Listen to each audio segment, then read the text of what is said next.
background on myself, prior to working with School on Wheels, I taught special education students, autistic and emotionally disturbed for 5 years. I worked with a wide range of age ranges from kindergarten all the way through 12th grade, even up to 22, 23-year-olds. Worked with students with learning disabilities and all sorts of other labels. So I have a lot of experience, and I'm very happy and excited to help everyone today in order to make your tutoring session the best that it can be. Okay, so what I'll do is I'll start with one of the questions that was submitted prior to today, and that question was submitted. It says, although I don't have a student yet, I'm interested in understand roadblocks.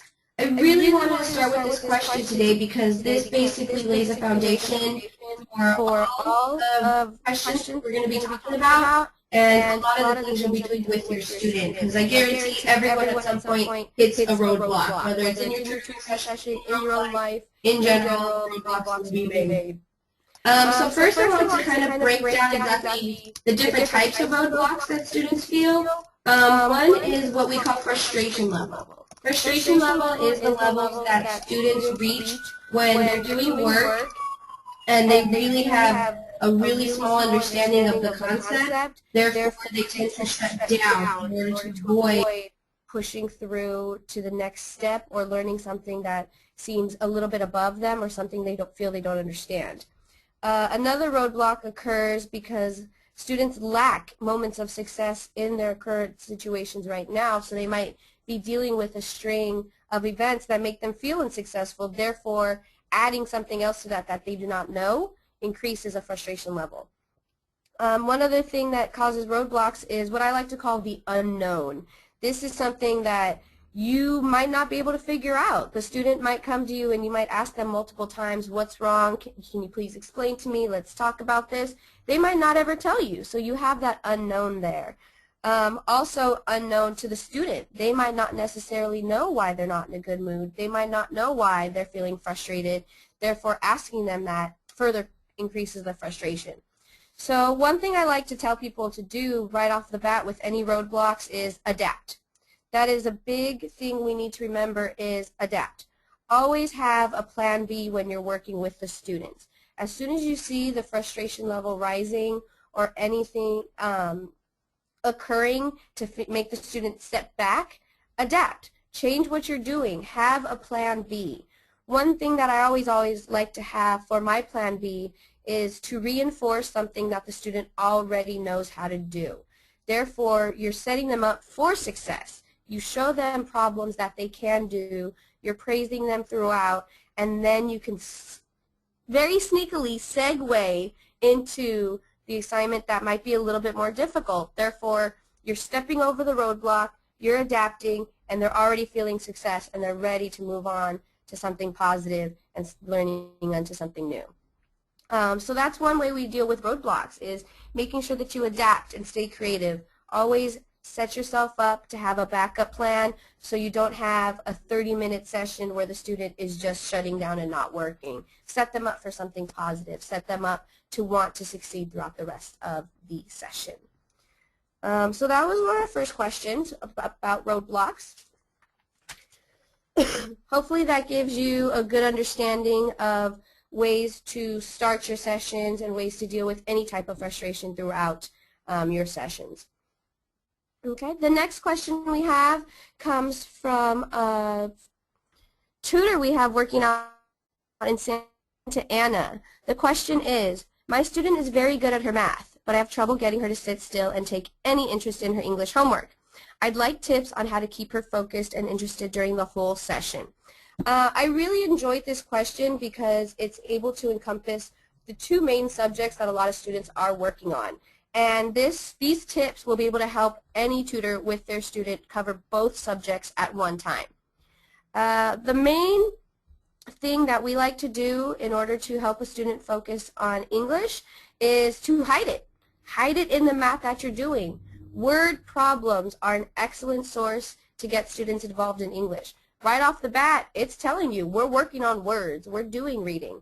One thing I like to do with my students is in the word problems that we write for them or together with them, Throw in some spelling errors in the word problem. Maybe put a couple words spelled wrong and have them figure out which words are incorrect prior to working on the word problem. Therefore, they're doing English before they get started on their math. Another thing we like to do is put the word problem out of order. Maybe the word problem is Sally went down to the store and she bought X amount of items and she paid with this much money. What was her change? Maybe change the word problem up to say Sally walked up to the register and paid with this much. Then she picked out her items. Then she walked to the store. Right there, question doesn't make sense, so the student has to put chronological order in order to even get to the math aspect of their problem. Another thing we like to do inside of word problems is throw in some vocabulary that the student has to look up in order to understand. I know one thing a lot of students hear when they're describing something, they say big, they say huge. Maybe try other words like gargantuan, gigantic. These are new words that the student might not have heard before, but they're all synonyms for stuff that they're already using. Therefore, you're throwing in vocabulary before they even have to do the math. So that's one great way to, a couple tips in order to throw some English into your math work. Another subject that we have to help with English and math together is something called menu math or social math. Menu math and social math are different ways to approach math work through using English. One thing you could do is get a menu from Denny's, get a menu from McDonald's, have the student read all the different foods that they have, the different descriptions of the food, discuss the way these items might have been created, and then have them take your order. Have them do a pretend order where you get to order really funky items together, make it really silly. Have them walk around the shelter, the mission, the center, anywhere you are. Take people's orders. This way the student's doing the English. They have to write down everything that they order. They have to verbally describe what the items are, and then they have to do the math in order to find out the person's total. You can also, if you have older students, we get magazines. Pick out different advertisements and have the students assign prices to different items in the magazine. Therefore, instead of ordering food, you're having them shop. A lot of older girls are going to love this part because then they get to pretend to shop, they get to look for other items, and then they get to go around and speak to people and talk to them about these various different topics on the menu. Oh, excuse me. So those are a couple things we like to do. If you're having a hard time, maybe one subject's more prominent for the student than the other, you can integrate them into each other in order to kind of sneak it around and have the student do both subjects. That's going to segue me into our next question, actually, which is, okay. Okay, great. I'll do this one because it kind of connects to the other one, and then we'll answer some online. This comes from a tutor who's working out in Ventura in a group home. It says, we are working with high school girls in a group home who do not have homework and refuse to participate in anything academic. This question was actually really fun for me, coming up with a lot of different ideas. One thing that we like to use, we use this a lot in special education to get students interested. It's called the hidden curriculum. Hidden curriculum are activities that you're doing where the student has no clue they're actually working. They have no idea that they're actually doing stuff academic because it might be fun. Keeping in connection with this question when we're talking about high school girls, one thing you can do is, in order to address some language arts issues, use what the girls know and like. Use music lyrics. Find out your student's favorite singer, favorite rapper, favorite artist. Print out some lyrics. Have them read it to you. Analyze similes, metaphors in the lyrics, repetition, rhyming. Even take sentences, because nowadays a lot of music doesn't use proper grammar, proper spelling. Have them make it a proper song. Take a sentence in the song, make it proper.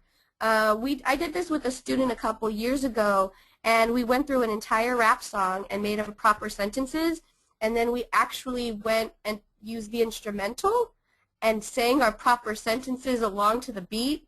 It was absolutely hilarious. We had everybody laughing. The students got into it, and then they decided that they were going to make their own song to match that instrumental. Therefore, now you're having the students write. They might, you might want to have them say, write a song only of similes, write a song only with rhyming. This way you're utilizing English work, but you're also giving the girls a chance to express themselves through poetry or music using something they already know and hopefully already enjoy. Another thing you can do with music is analyze the themes. Maybe play a couple songs and just have a verbal discussion between the girls. What do you think Taylor Swift was talking about during I Will Never Ever Break Up With You Again, songs like that? Talk about it. Even doing verbal discussions with them is still hidden curriculum. They might not be writing anything down, but they're taking it in and they're talking. One thing you can also do, I did this a couple years back with some students in multiple high school classes. We started advice columns. Have you, some tutors, maybe create scenarios, create questions that you can say are from another group home that girls are asking for. And your girls have to write answers and help each other out. Maybe they have to write a paragraph giving advice on what to do. And now not only are they doing English work, they're also learning social skills, learning positive skills that they're going to take in for themselves and share with others. A couple other things you could do. If it's a group of girls, a group of boys, a group of students that you're working with and don't have any homework, create a project. If it's a group of girls, maybe create a fashion line. You can have the girls draw, describe their fashion, describe pricing for the items, how would they sell it to people, write down a speech. Use what they like and create a project around that in order to use hidden curriculum to get through the project. Let's see. Some ideas for math in order to encourage students in big groups, older students. Write word problems for each other. Have the girls write word problems for each other in math. Have them stump each other. See which girls can write a problem the other girls can't figure out. Maybe that student can get some extra rewards or have some less work than the other ones. Become personal shoppers. This is a fun activity that we like to do, is become a personal shopper. You have the student go through magazines, go online, and create a wardrobe, create an identity for this person. Therefore, you're doing math. You're utilizing your language arts skills because you're going to be writing about this person you're creating, and you're going to be reading about the different items and bargain shopping. This way you could teach the girls how to shop, how to look for coupons, how to look for sales. All that stuff high school girls love because it saves money, and they're going to be using the skills in the future. So that's a lot of ideas I had for group homes. I have many more. Like I said, we'll be giving my email address later, so if you have any more, we can go ahead and extend on that. We had a question submitted by Rashini, and it says, I noticed, excuse me, I noticed a behavior pattern in my child in my tutor hour. He tells what we're going to work on or read basically for the day. If I try to steer him towards the worksheets I had for him or the books I'd rather have him read, he gets very upset and shuts down on me. How do I become more assertive without him getting upset at me? So I guess, this is definitely a concern because we tell our tutors to bring in worksheets and supplement with things that'll fill in the gaps. So do you have any recommendations on the spot for that one? No? One thing you can do in order to, I think it said something about reinforce the behavior. How do you be more assertive without getting, having the student get upset? One of my biggest pieces of advice when you want to be assertive with a student, and this works across the board, special ed, any kids, adults, consistency. If you say something's going to happen, make it happen. If you are consistent, the student knows that you mean business. If you say you're going to work for 10 minutes and give them 5 minutes of free time, do it. If you say if they do not get through this 10 minutes, they have to do an extra problem, make it happen. The more consistent you are with the student, the more they will learn to respect you, respect what's happening in the sessions, as well as there's no room for surprise. There's no element for surprise, thus no room for frustration. They know what to expect. They know what's going to happen. Can't argue against that. Was there another part to that? No, just I think that answered most of it. Just how do you get them to do those worksheets? But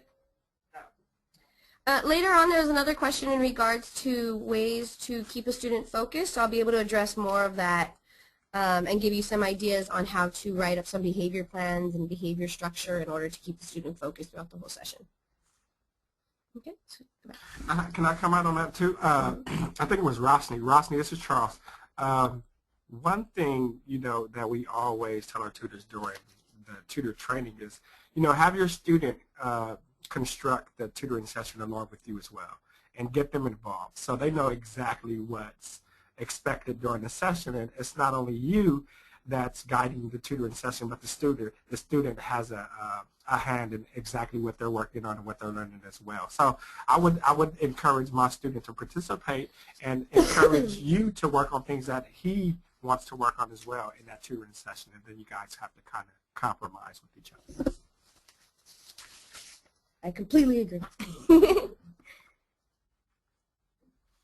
Okay. The next question we have actually connects to that, so it's gonna. Okay, the next question is, it says, my student behaves really well during our tutoring sessions, but has been misbehaving badly at the foster home when I'm not there. Is there anything I can do during my tutoring sessions to help him improve his behavior when I'm not there? Once again, consistency. If there's anybody within the foster area, home that you can speak to, make it consistent. Have this, whatever behavior system you're utilizing within your sessions, follow throughout the program. One thing that we like to do is, if it's possible, have the parents sign a little note that they could bring to the tutor session. Maybe the student did an extra 15 minutes of reading on their own. Have the parents write a little note. The student can bring that into you. Or have even a little chart that you have the student fill out, have the parent fill out. Make them responsible. This way, the student knows that whatever they're doing outside of your tutoring sessions still affects the tutoring sessions. In order to have that consistency there, it might take some work in order to get people within the foster home or the foster situation on board. But the one thing you could do with that is to remain consistent. Maybe call every other day, a quick 30-second phone call just to say, how was school today? How are you behaving? So that they know, even when you're not there, you're thinking about them, you are involved, so that the consistency remains. I can offer some advice for that as well. One thing we tried to do before with a situation like that is we had the tutor and the student keep journal entries. So the student on Monday, they wrote kind of about their day, about school, and just kind of the obstacles and things that they went against facing that day. And the tutor kept a journal as well. So when they got together on the tutoring session, they would kind of exchange journals, and they would kind of respond to each other's comments and different questions. So some advice may be to keep a journal, a weekly journal. Encourage a student to keep a weekly journal about some things that they kind of want to talk to you about when they meet with you during your tutoring session. Hopefully that helps. And then they'll be doing some language arts work too if they're writing to you. So it all connects. Okay, the next question we have, and this really conveys, it's great for the holiday season right now. As the holiday season is upon us, and this can be a tough time for our kids, how do we help them stay positive and get out of the whole woe is me pity party when they have every reason to feel left out and sad? I really appreciated this question because it is very specific to our students and to our group, and this can actually connect to anyone. So I came up with a couple good ideas that you can utilize within your sessions in order to help the student feel better. One thing that a lot of emotionally disturbed or students with emotional issues at the time are dealing with is a loss of empowerment.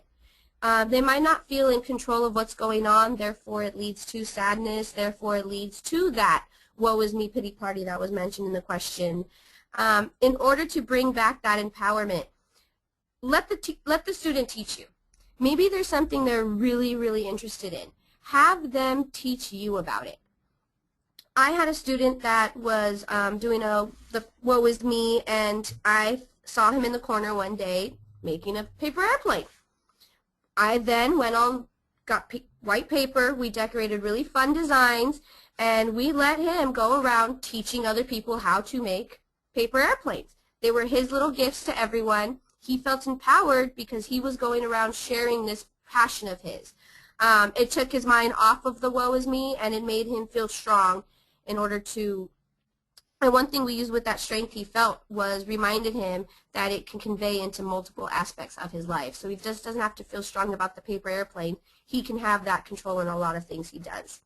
To connect with that, do projects to brighten the work area.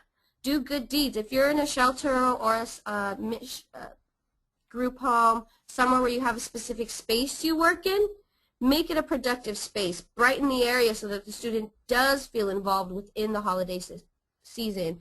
They don't need to feel like they're excluded from the holidays. So help them feel included. Bring in those decorations. Color some pictures. I know online, all you have to do to Google is color by number holiday. You'll have dozens of worksheets where you can color pictures about the holidays, but it's academic. They have to match up the numbers. They have to match up the colors. There's even an odd color by numbers. There's math color by numbers. So there's a bunch of different options there. In order to connect with that, have the students make these little pictures, make these cards, take them around the shelter, take them around the mission, have them pass it out to people and say happy holidays. This way they're feeling empowerment, they're involved in the holidays, and other people are then praising them for spreading the holiday spirit. Another thing you could do, utilize your RCs. Ask the RCs if they have another student or another tutor in a shelter that might be having the same issue. Become that student's holiday pen pal. Start working, utilize that RC in order to find another student. Maybe having another student that can relate to that woe is me feeling will help bring them out of it. Having two students connect, thus having two tutors connect, can bring out a lot of positive feelings between the students because then they don't feel like I'm alone in this, I'm the only one. Oh, excuse me. One more thing you can do is research success stories of those who overcame adversity, who overcame poverty, who overcame abuse, who overcame different situations. It might not have to be somebody who's famous that everybody knows. There are countless nameless people, faceless people that do good every single day, but they might not be in the news. They might not be a famous celebrity making millions of dollars. Help the students remember those success stories of people, everyday average people getting out of situations so that they can know they might not have to reach for the stars and make millions of dollars and be the name brand for something, but they're making a difference just like all these other people are in their everyday situations. So those are just a couple ideas in order to bring out that empowerment and bring out those feelings of hope that a lot of people might lose throughout the holiday season. I had two questions that were submitted by email too. Is that I think you take a look at them before, but I don't think you asked them yet. The one is about IEPs for a kindergartner. Okay, so I'll read it aloud. I've now had two students who have had a learning disability. One was a kindergartner who had her own IEP, and that's the individualized education plan for special education, which I tried to follow, and another is a sixth grader who is learning how to write and has trouble doing simple math. The kindergartner I tutored had a very hard time focusing and remembering her alphabet. I try my best to teach them basic skills and reinforce their effort, but sometimes I feel like I'm approaching a concept wrong and I'm unclear on how to best tutor to my students' needs. What are some strategies I can use to tutor effectively and further benefit my student? Okay. I really like this question because it shows a lot of concern on the tutor's end, and I appreciate that a lot. Just to kind of give a little bit of background, an IEP for special education is Individualized Education Plan. And what that is, it's a plan written by the student team consisting of parents, teachers, counselors, and any administration. And in that plan, you are writing down the student's strengths, what they can do, what they can accomplish, what they are good at, and then what they need help on. And the team together comes up with a goal for that student to accomplish throughout the year. That's one thing that I'd like to stress is this goal for special education is something that it usually takes a year to accomplish. Therefore, the main thing to remember with any learning disability or special need is repetition. Over and over again is what these students need in order to remember things. Repetition, saying it over and over, doing the problem in multiple different ways, really, really helps the student, because one of the main things for special ed students is retention. They have a hard time remembering. They have a hard time grasping the concept. So repeat, repeat, repeat. One thing we do to help repeat are memory tricks. Come up with hand signals for different letters, different numbers, different hand motions, little songs, little raps, little rhymes. And you're going to want to remember and be consistent with these hand signals. I know for one student, a student I had was having a hard time with math. We noticed he enjoyed music, so we had him tap his finger while he was counting to make a little beat.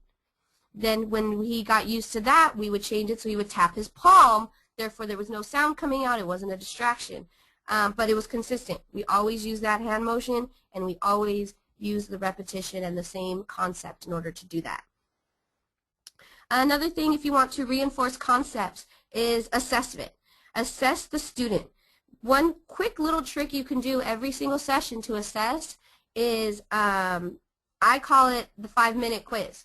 It's a really quick little question and answer, but it's the same questions.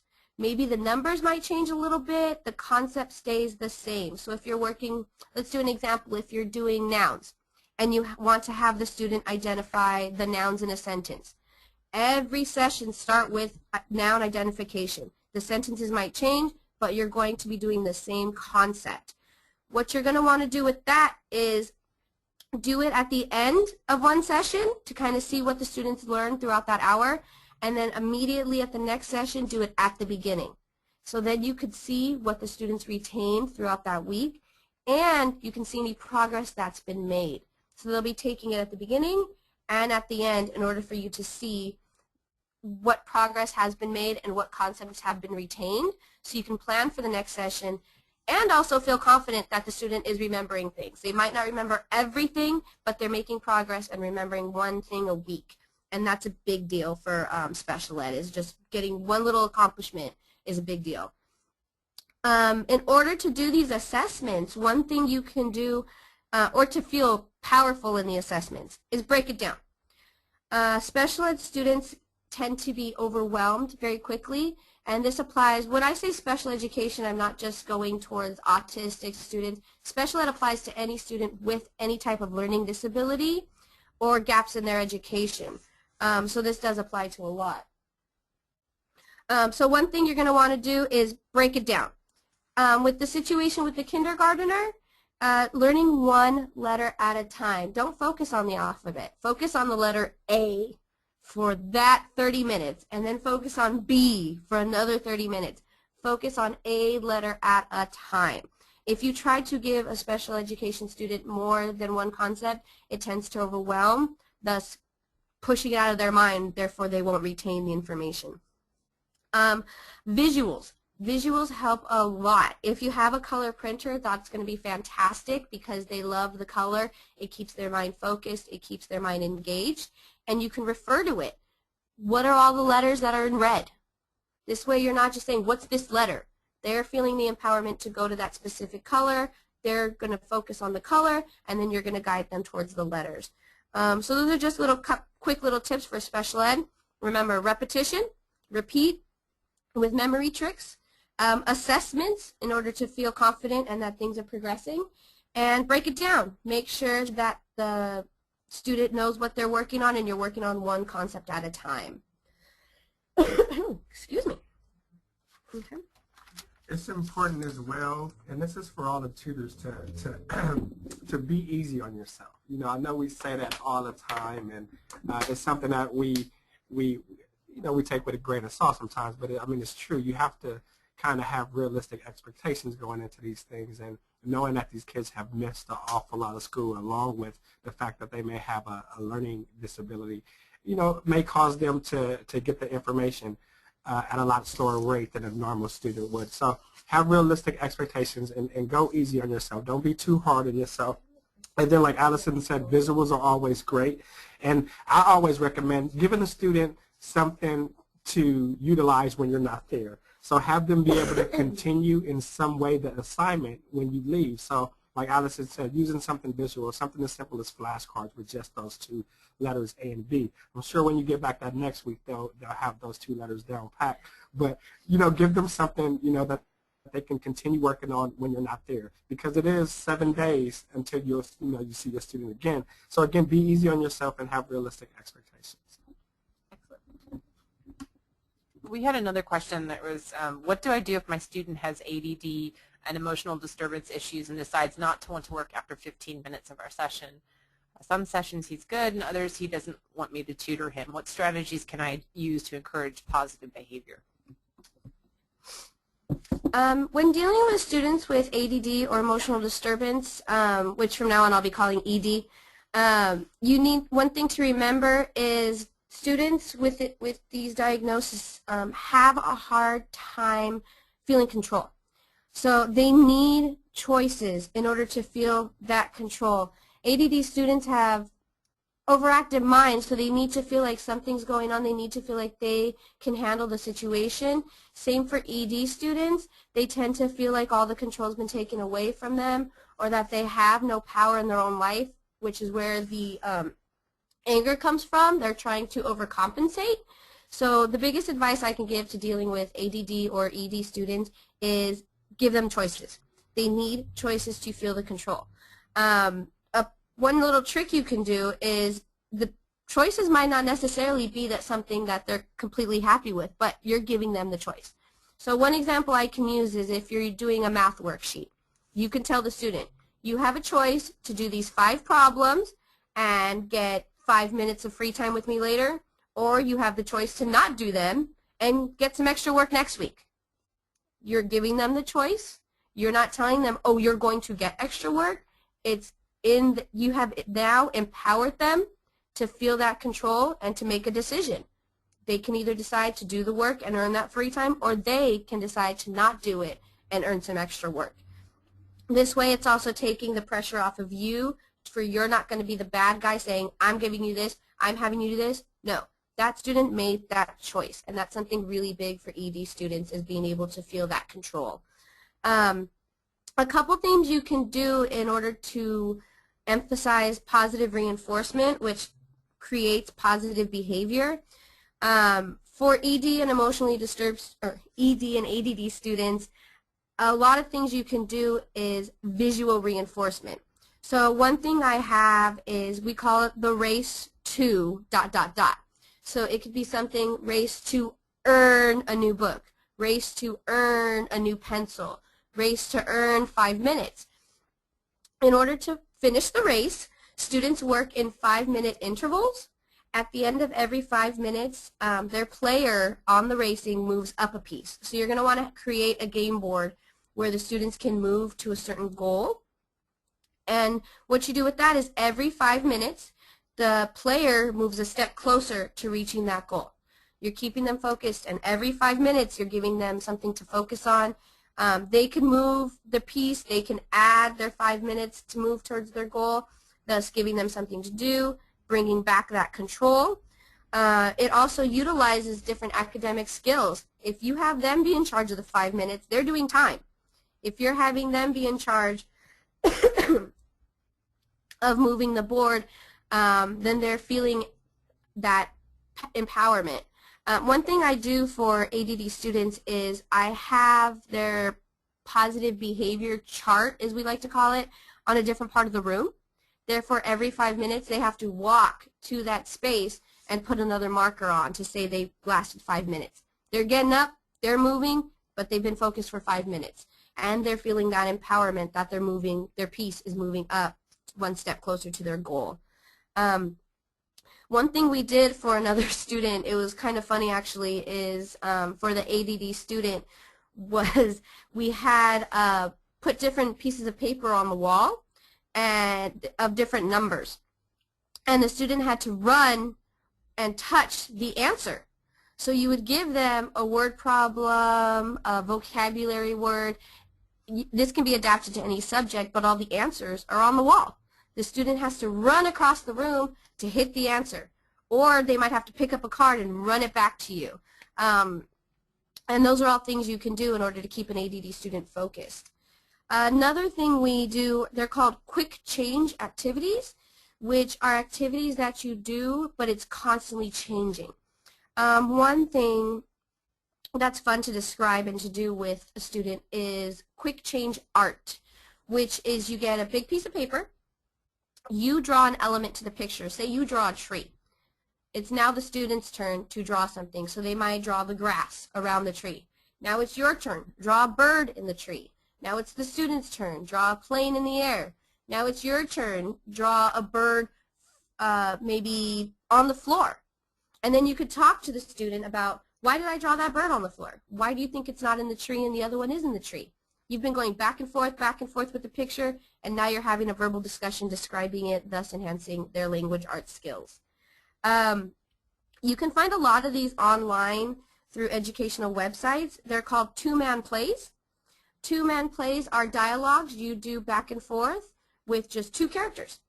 So if you're working with an ADD student, there you go. Right then and there, you guys are reading, you're doing work together, but you're standing up, you're acting things out, you're getting verbal, you're getting loud. So you can utilize two-man plays. One thing you can do that I've done before after acting out a two-man play is to write a two-man play.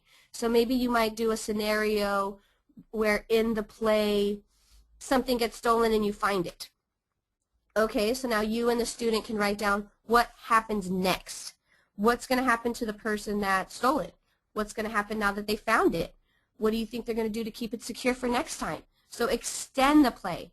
Draw a whole new ending, change the ending, extend the ending, do whatever you guys want.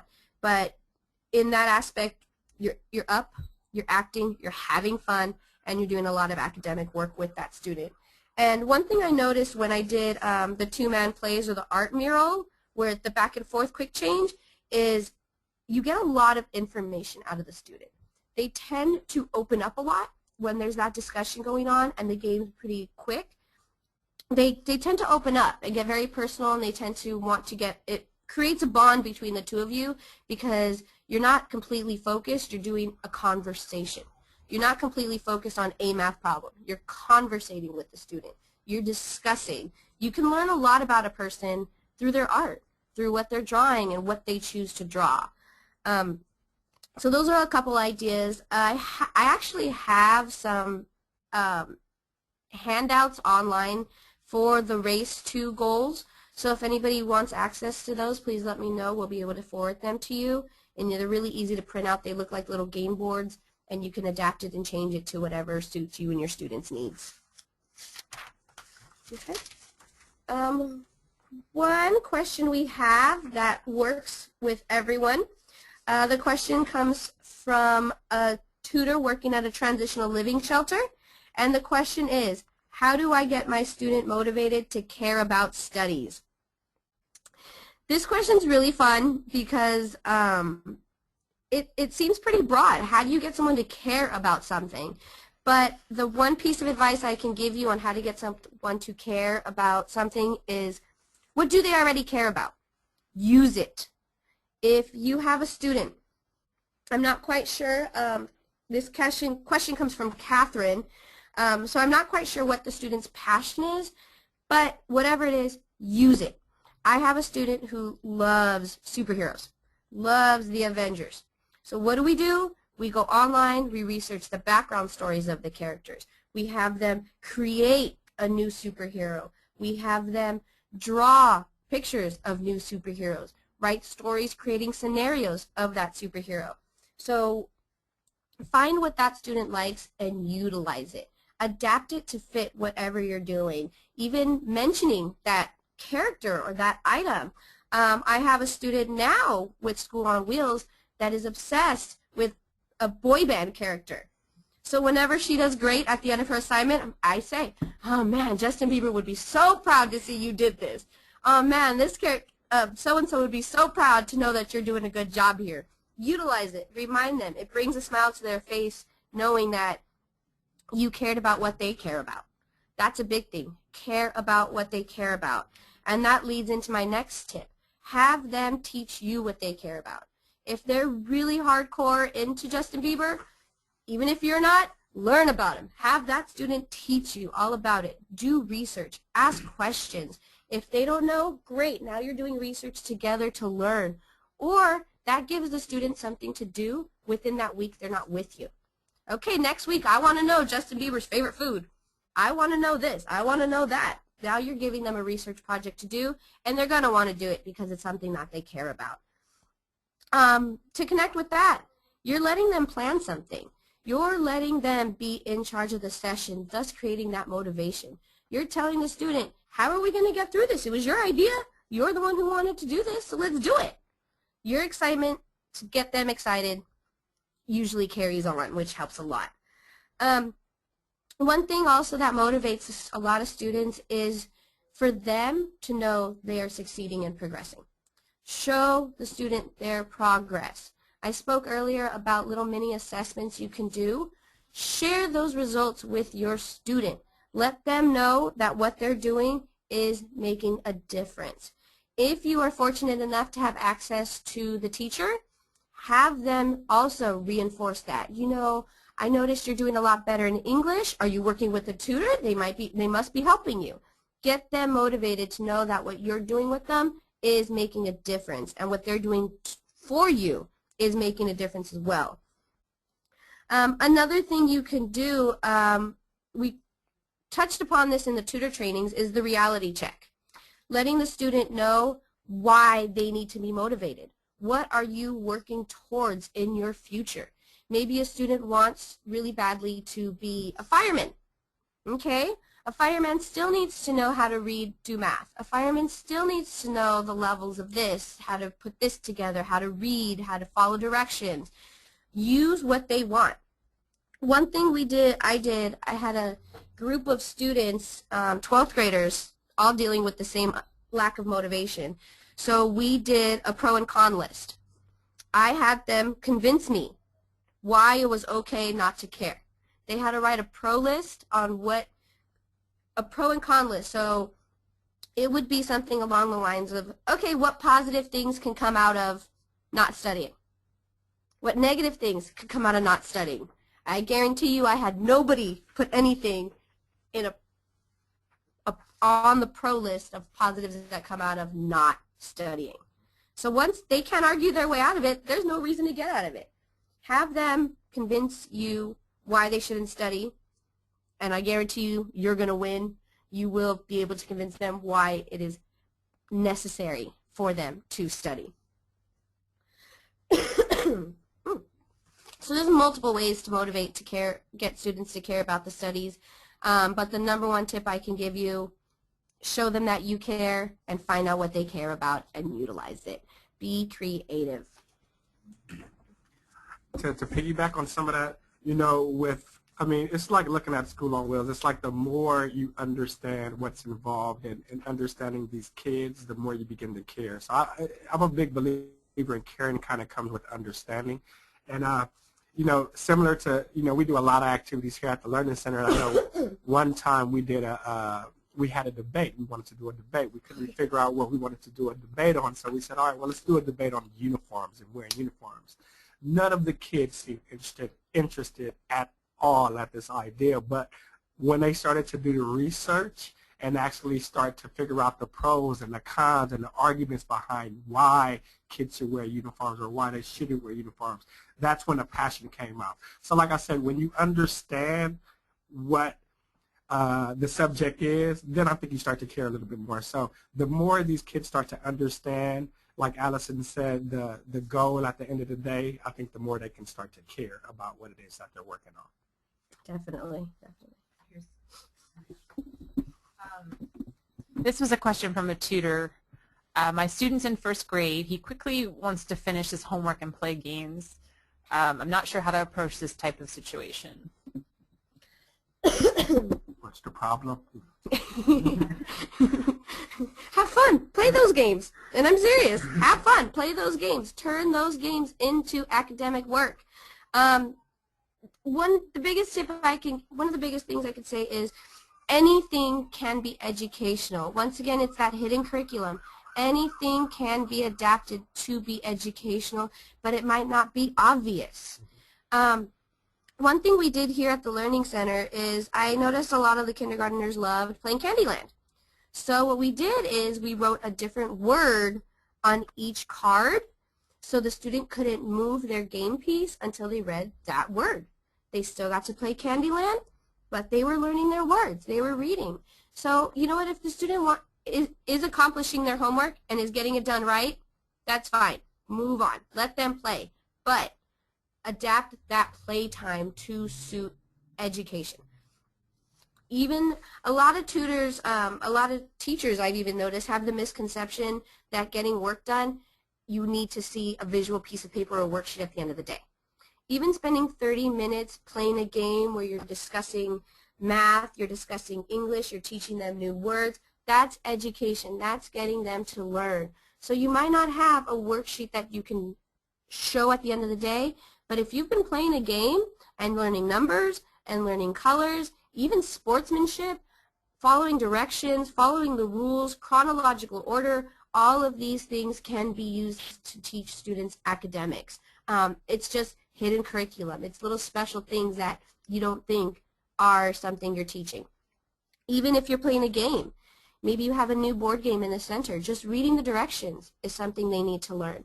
Even just going over the order of the steps to play the game is educational. So I want everybody to remember, when you're working with these students, you don't necessarily have to have worksheets to prove anything.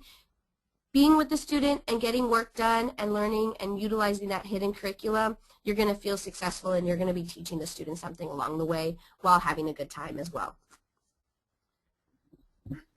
Let's go ahead and launch a poll here and see. I'd just like to find out who's out there as far as, is your student receiving special education services at school? So go ahead and select one of those. So yes, no, or I don't know.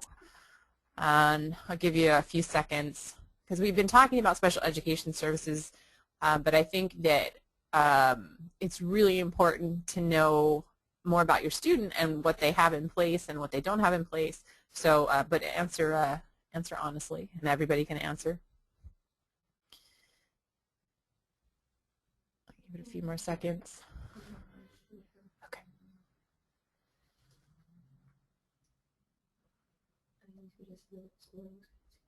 All right. So it says, let's see. So here's the results. 50% said no, but 50% said I don't know. So maybe do you have just a few tips of how to get that information? Let me think.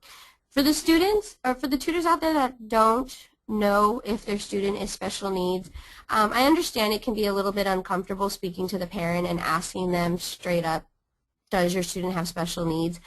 One thing we do in order to avoid that uncomfort level is change the wording of the question. Ask them, does your student struggle in any particular area? They might tell you, yes, they have a hard time reading. Yes, they might have a hard time focusing. I would like to emphasize that special education doesn't just emphasize students with mental retardation or really obvious learning disabilities or visually obvious impairments. Special education applies to any student that is not at exact academic level. So even if a student has slight vision problems, that's considered special education. Slight speech problems, that's considered special education. So I do want people to remember that the stigma behind special education isn't always the student that you see that lacks any speech or mobile ability. Special education is a very broad subject that does encompass a lot of students. So even learning disabilities are special education.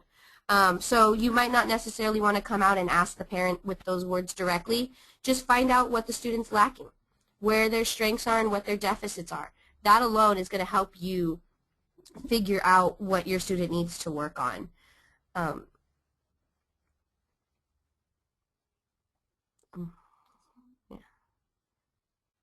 Yeah, and one of our other staff said just mention that as well, kind of to go along with that. I always ask parents in the first session if the student is getting additional help in school for reading, language, etc. It makes it easier for the parents to understand the questions, to kind of, you know, and that would open it up, like you said.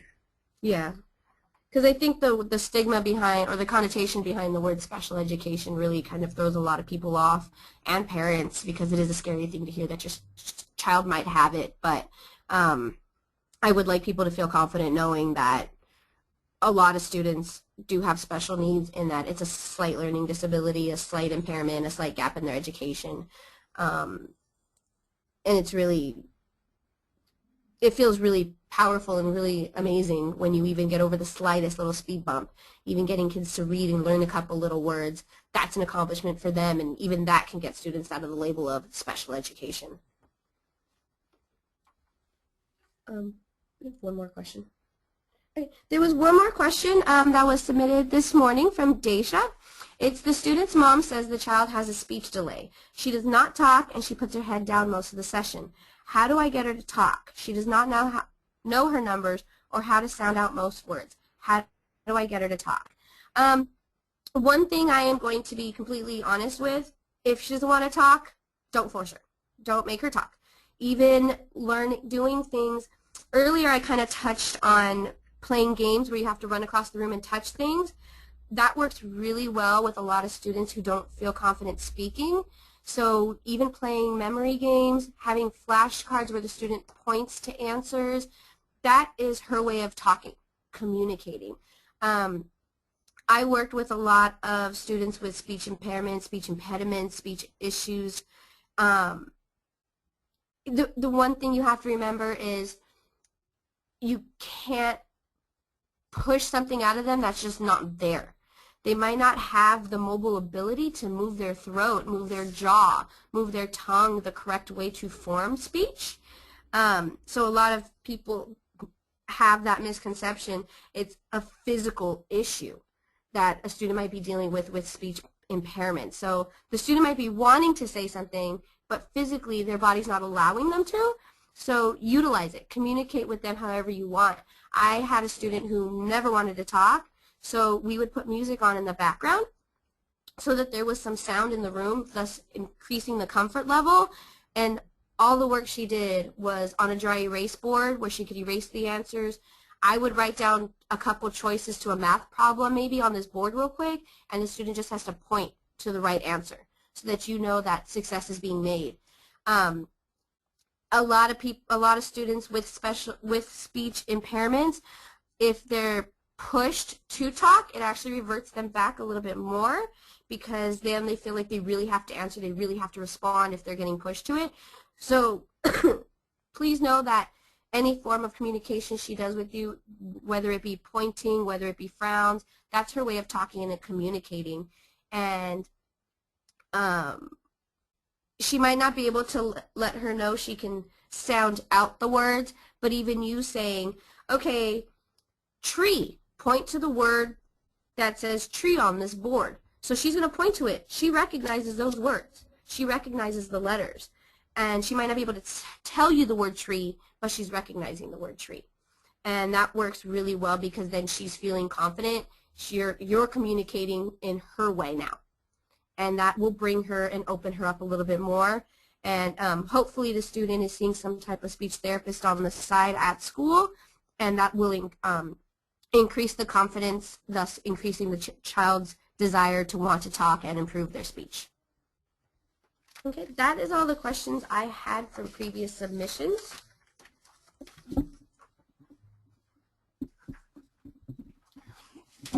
Hello.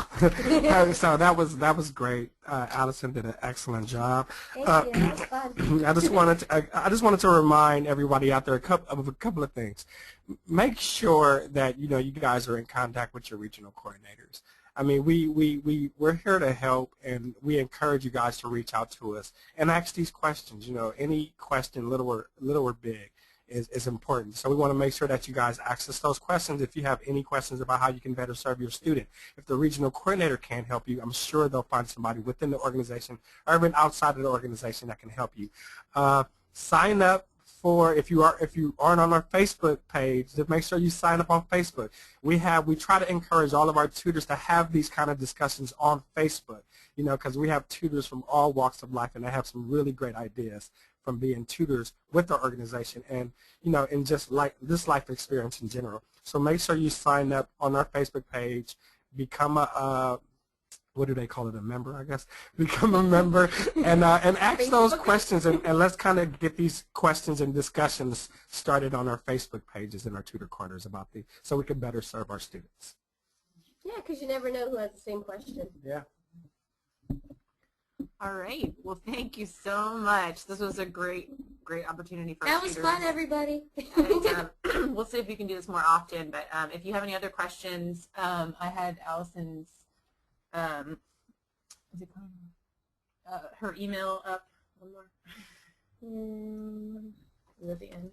Well, anyways, her email can be found on our website, and you can go ahead and email her or myself any of your questions, and I can forward them to her. So thank you so much for attending. And thank you. Happy holidays. Have a good day. Thanks.